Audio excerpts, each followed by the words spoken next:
Good afternoon, ladies and gentlemen. My name is Sathaboramana Kheang, or you can call me in short, Mana.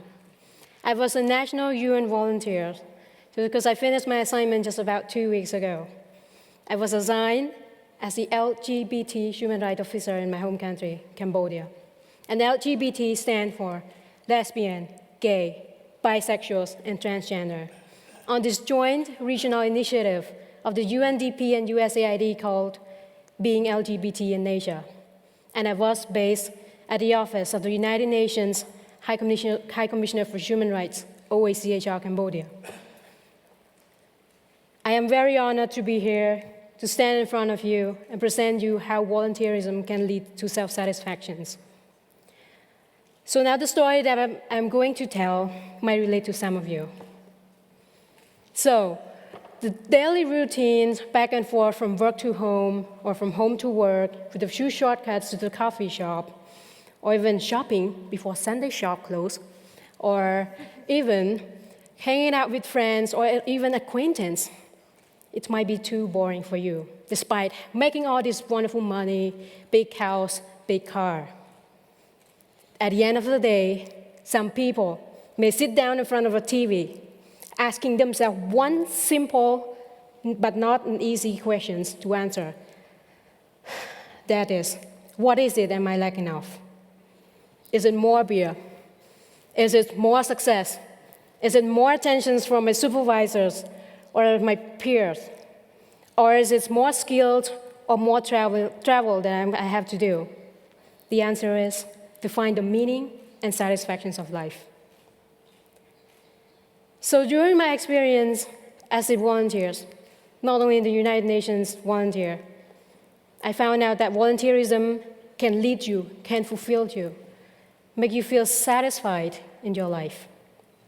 Just because when you get to help other people, you make people understand, you make people learn something, you see them smile, you too will smile.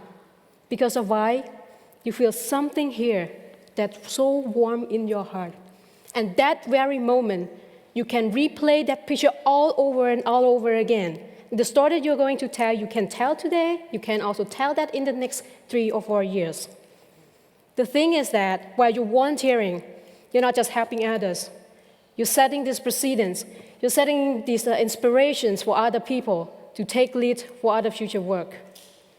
So during my assignments as the LGBT human rights officer, I got the chance not only to face these new pools of experiences, traveling, working with the experienced and inspiring people, but also to protect and promote the human right for all. That is regardless of sexual orientations or gender identity. That includes the L, G, B, and T people. As the very first article of the Universal Declaration of Human Rights states, everybody is born free and equal in dignity and in right. And these people, they are our family, they are our friend, or even relatives. And they too are the backbone of society. They can contribute to the development. So now, at one particular event during my assignment, my colleague named Bodhi, he was from the Prisons Reforms and Support Unit at the OHCHR. One day he received this call from Kampong Thom prison. Hearing this complaint of the harassment of the transgender women whom they received, the transgender women who received their harassment from other inmates. Can you imagine the life to live with harassment every day, every single day in your life over there? When you wake up in the morning, when you go into the shower, when you go to the food court, or even before you go to bed. And whether this fit in these principles of a fundamental human right, it is not healthy, ladies and gentlemen. I know that these prisoners, these transgender women are prisoners, but it doesn't mean that they don't have the right to life, that they don't have the right to be treated as a human being.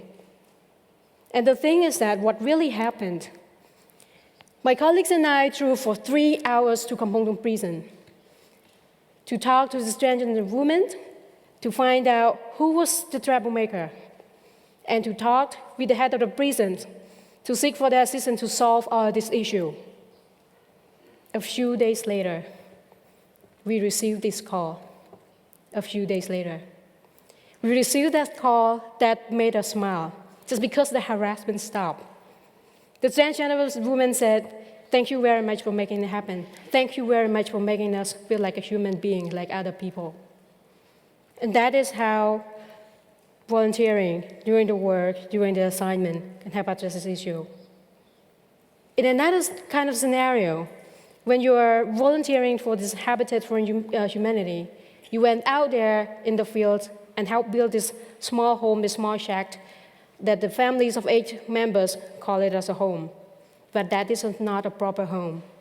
You go out there, use the hammer to hit the nail into this plank or the tin shell just to build this place. You may hit your hands, and at that one particular moment, you feel the sharp pain that you say, ouch. But then you realize something. This house, this tin house I'm fixing, is not just going to be a house, but a home for these people, because they will not be soaking wet in the rainy season. And we know that they will live just for a while comfortably. So this is how volunteerism can lead to self-satisfaction, because you make all these people smile. You provide them the need and support them. Ladies and gentlemen, volunteerism has no boundary. It does not end here during my mandate as a United Nations volunteer.